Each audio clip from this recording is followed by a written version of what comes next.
Hi. So today I have a task for you. If I give you a function, say f of x, what is the area enclosed by your function with respect to your x-axis? For example, if I give you this green function, how much area does this enclose along the x-axis? So if it's continuously increasing, then the area will go towards infinity. So we'll be talking about area between 2 points A and B. Okay. So how do we evaluate this? As you may see, as it seems from this diagram, what we can do is you can create these rectangles. Okay, so this is your f of x green line, and you start your rectangle at A, then draw another one, then draw another one. Okay, these rectangles have a width delta x, and they go all the way from A to B. So it looks something like this. Now you realize that it's not a good approximation because these areas, you see, these, they are left out. Now how do you solve this problem? What you can do is you can reduce this delta x. Okay, you can make delta x even smaller, like in this case.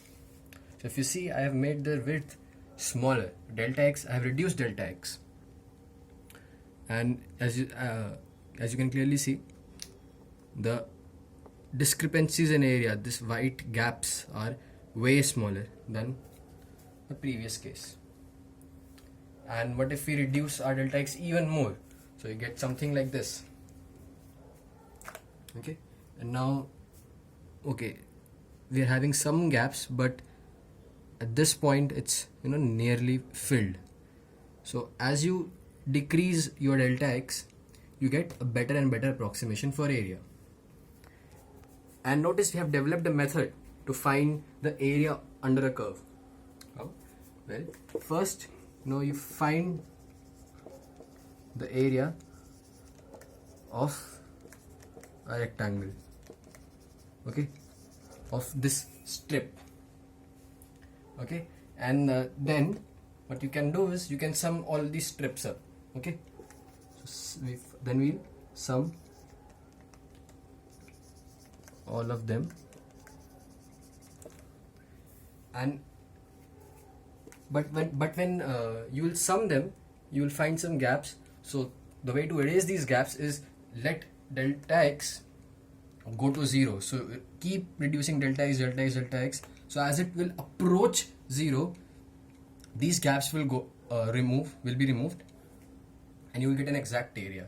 So in other words, we need to take the limit as delta x tends to 0. Now let us do this a bit more mathematically. So first we'll find the area of a rectangle. Okay, this rectangle, let us take this rectangle. So this area of a rectangle is its length times its width. Okay, so if we consider this rectangle, let me draw this one. Its width is delta x, we know this, delta x. What is it? Its length. So if you see its length, this length is this height, and this height is the value of this function at A. So your height, this one is f of A. Now what about the second rectangle? The width of the second rectangle is the same, it's delta x, okay, and what is the height? Your height of this rectangle is this thing, and this is your value of f of x at A plus this distance. Okay, so this is f of A plus this distance, and this distance is delta x. So for a second rectangle, your area, it's second rectangle, this is 1, this is 2, so 1, 2, second rectangle would be slightly bigger. Okay, this is delta x, and this is f of A plus delta x. And similarly we will do all of them. then how many rectangles are there? Well, the total width of this slab is b minus a. Okay, so it's b minus a, and the width of individual rectangle is delta x. So the number of rectangle n is b minus a by delta x. Okay, so we need to sum all of these which are n in number. Let me write down the sum. So first area of the first rectangle is length f of a times delta x. So f of a times delta x plus the second rectangle f of a plus delta x times delta x.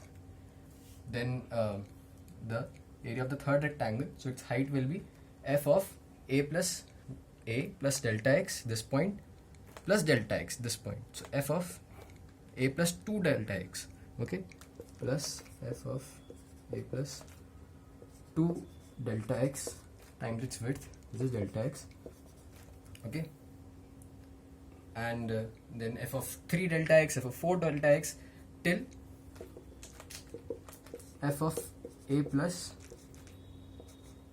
n minus 1 delta x. Okay, now observe carefully. First will be a, then second will be a plus x, a plus 2x, a plus 3x, a plus 4x till a plus n minus 1x. So if your n is 1, there is only one bar, you have only one of these rectangles and you are left with f of a only. You have two of these bars, you are left with a plus x, f of a times delta x plus this part, f of a plus delta x times delta x. Okay, you have 3 of them, you have the coefficient 2.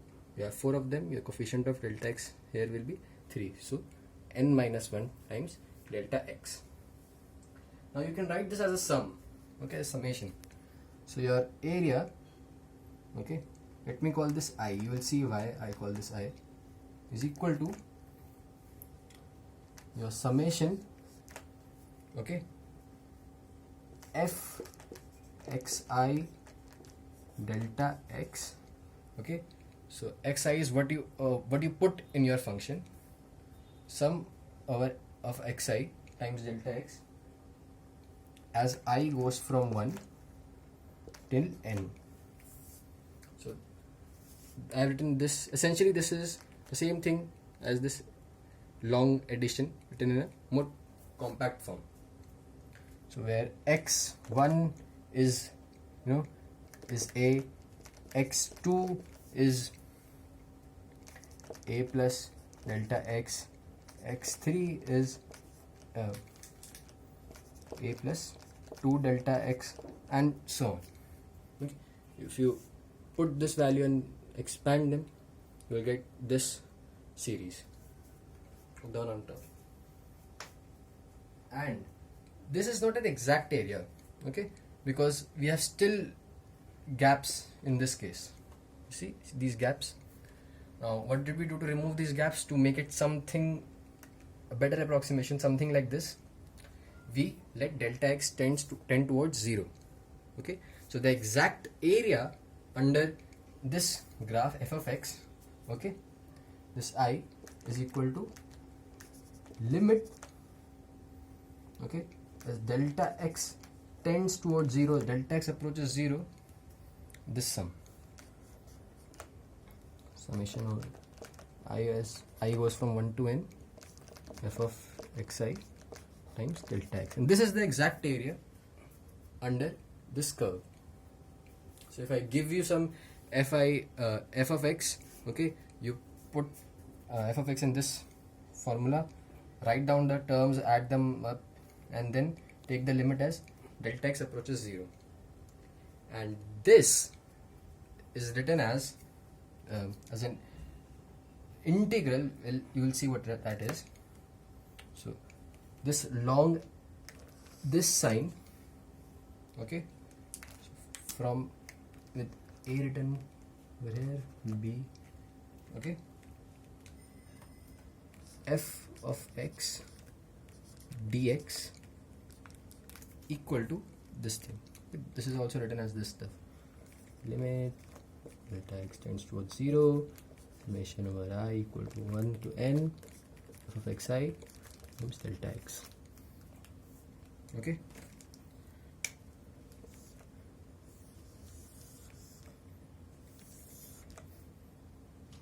So this is read as your integral, okay, this long s sign, integral f of x dx, or f of x with respect to x, okay, with the limits a to b, as from a to b. This gives you the area of f of x, okay, so area of f of x from a to b, and this is called the integral from a to b f of x dx. So what you are doing is making these tiny elements and then summing them all up or integrating them together. In the next video, I'll give you some examples of some functions and what does their integral mean. Okay, till then, stay tuned. Thanks for watching.